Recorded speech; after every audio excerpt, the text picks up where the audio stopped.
அடுத்தடுத்து 2 பேரிடர்களை சந்திச்சோம். பாதிக்கப்பட்ட மக்களை சந்திச்சு பிரதமர் ஆறுதல் சொல்லல, கேட்ட நிதியும் தரல. ஆனா என்ன சொன்னார் தெரியுமா?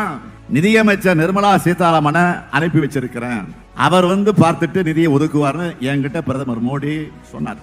சொன்னபடி நிர்மலா சீதாராமன் மட்டும்தான் வந்தார். ஆனா நிதி வரல. நிதி ஒதுக்காம என்ன சொன்னாரு? நீங்க சும்மா சும்மா கேட்கிற போலாம் தர முடியாதுன்னு நக்கலா பதில் சொன்னார். அவருடைய பேச்சுக்களை பார்த்தப்போ ஒரு விஷயம் தெளிவா புரிஞ்சது. அம்மையார் நிர்மலா சீதாராமனை எதுக்காக நிதியமைச்சராக வச்சிருக்காங்கன்னா, இது மாதிரி நக்கலா பதில் சொல்றதுக்கு தான் வச்சிருக்காங்க. மக்களுக்கு உதவி செய்யறத பிச்சைன்னு கொச்சைப்படுத்தினார் யாரு? நிதியமைச்சர், அந்த அம்மையார். ஆணவ சிந்தனை கொண்டு அவங்க நேற்று ஒரு பேட்டி கொடுத்திருக்கிறாங்க. அதுல 5000 கோடியே கொடுத்துட்டோம், அதுக்கு கணக்கு கொடுங்கன்னு ஏதோ கந்து வட்டிக்கார மாதிரி பேசியிருக்காங்க. அது முதல்ல ஒன்றிய அரசு கொடுத்த நிதின்னு அவரால் சொல்ல முடியுமா? சொல்ல முடியாது.